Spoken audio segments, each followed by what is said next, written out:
I remember a particular safe that they thought it was empty. They weren't 100% sure. And for some reason, it said secure. But if they had just tried the safe, it was unlocked.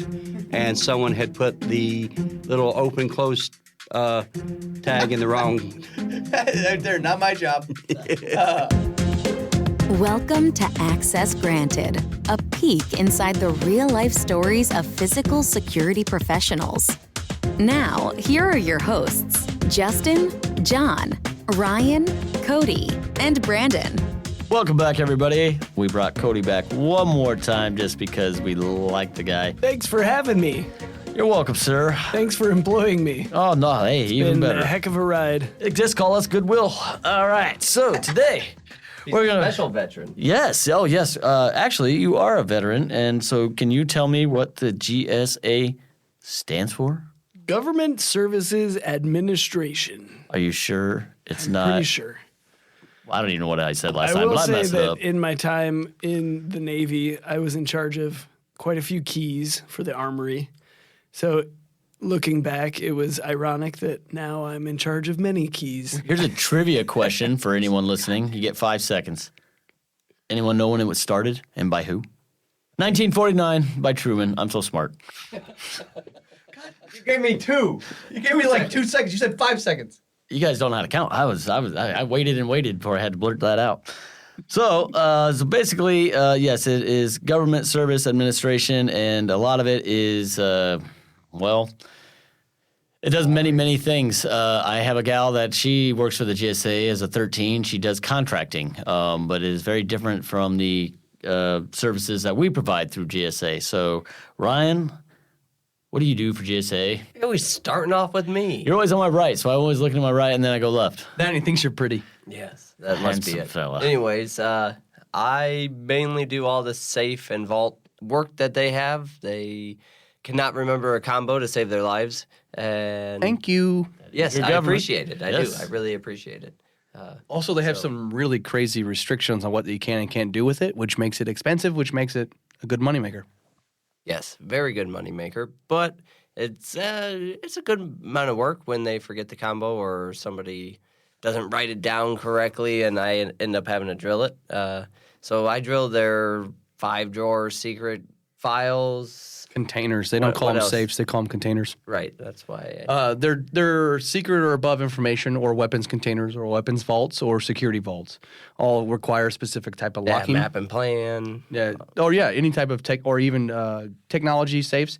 So in some cases, the government locks up their computers in a safe because they hold secret or above information, and they're ISP or IPS containers. These containers basically maintain a local network that is connected to the rest of the government because there's a computer in DC that's connected to a computer in Moscow.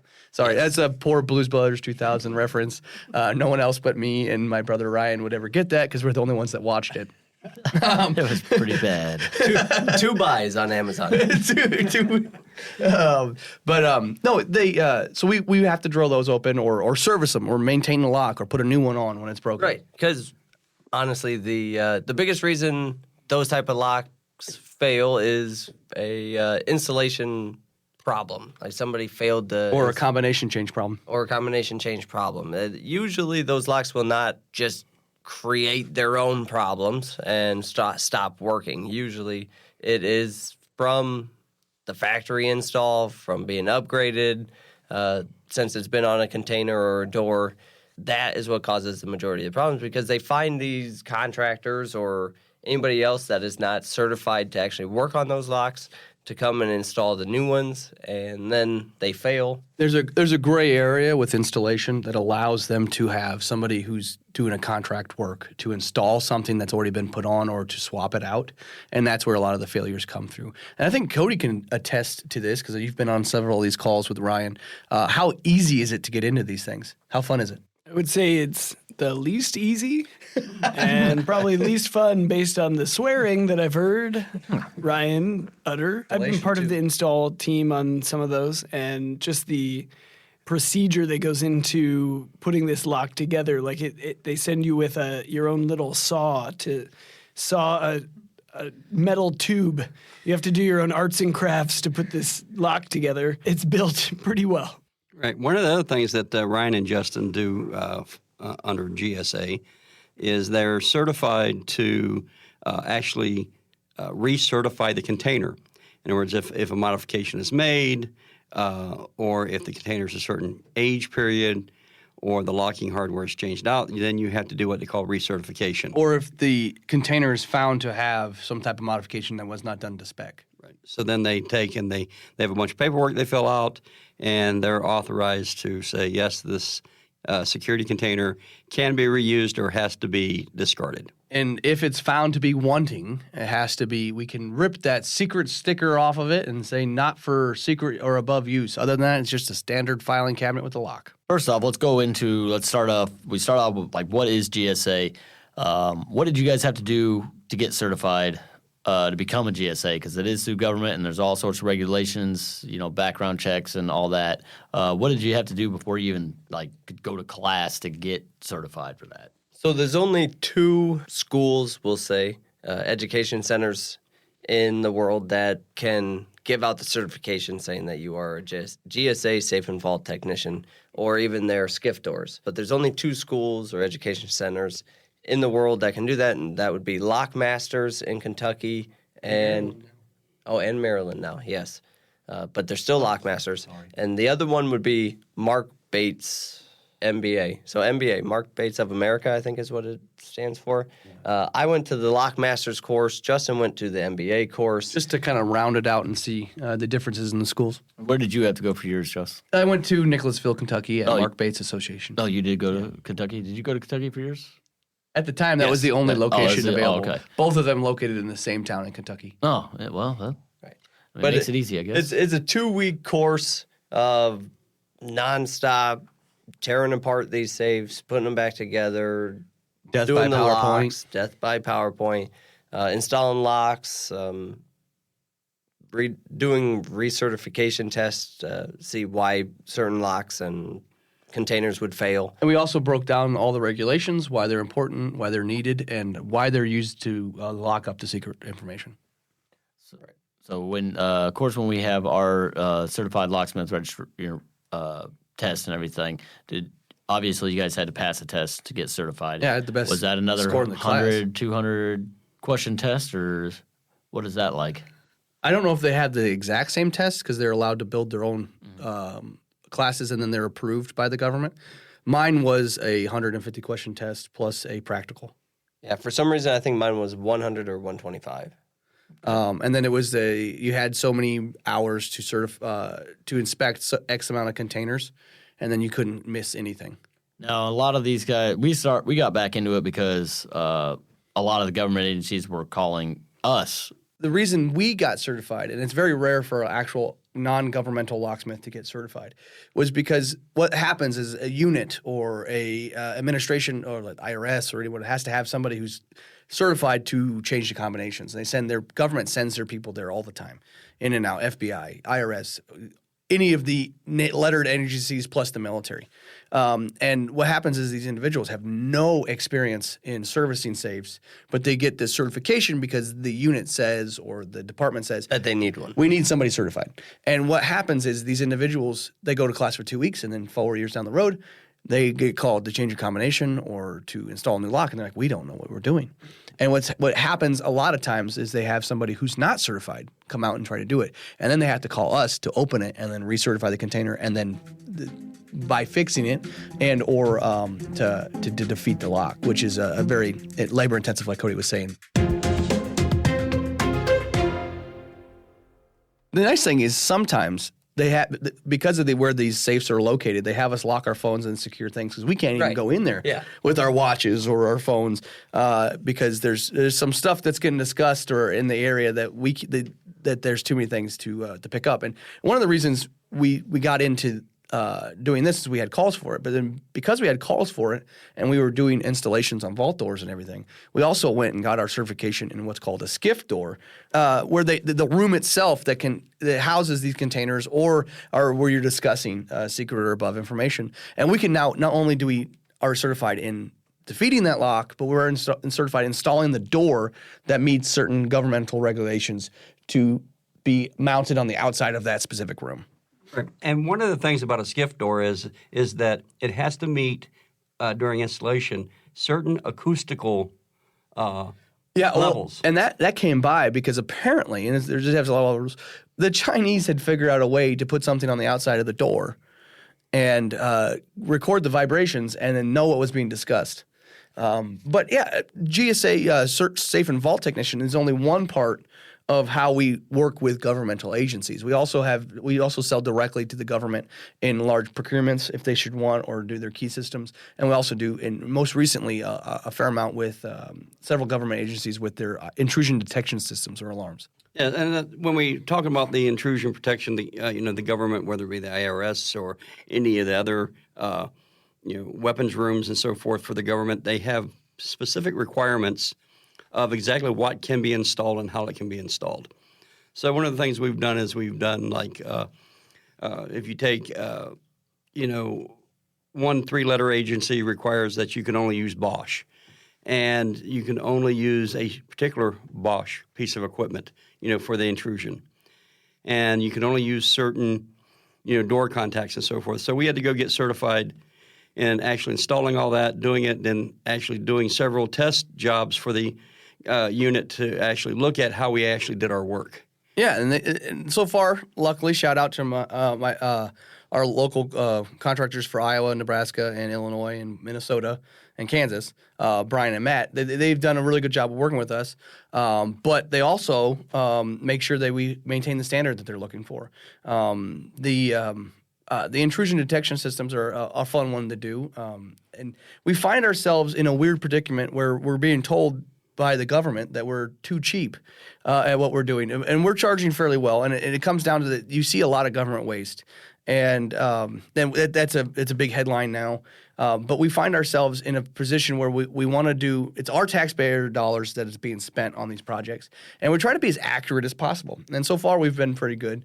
But we find ourselves winning more and more of their bids. We had one bid where we were like $20,000 less than the nearest guy, and it was because they were hiring a general contractor when they didn't need to because they were allowed to. One of the biggest things that we hate hearing, especially on some of this stuff, is it's not my money. Well, it is, and it's mine, and it's his, and it's his. So yeah. You never want to be the cheapest guy in the block, but if you know you're doing a good job, they're happy. We're certified to install these things that we're trying to do it, and it's a nice way for us to expand our government reaches. We also do a lot with the cipher locks, the government calls them, whether that be mechanical push buttons or trilogy locks. We install those. The government has something that's called what's the short term for their access control system? EPOCs? EPAC, where they have access control systems. But if you're not a big enough location, they put on cipher locks to make their lives a little easier.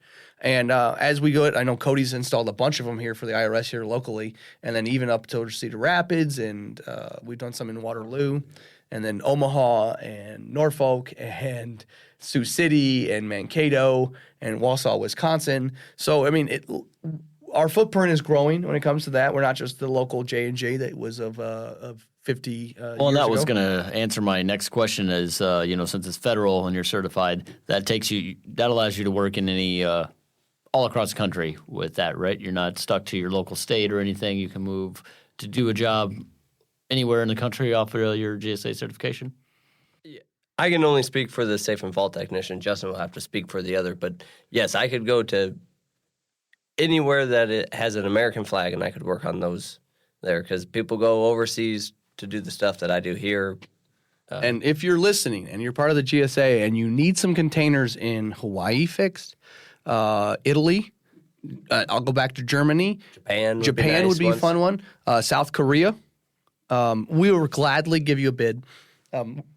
We did even have a call last year from, what's the Air Force Base in Vegas? Edwards. That's not Edwards, is it? Yeah. It's Nellis, isn't it? Why the hell are you looking at me? I don't know. Anyways, the Air Force Base out in Las Vegas called us. You should know.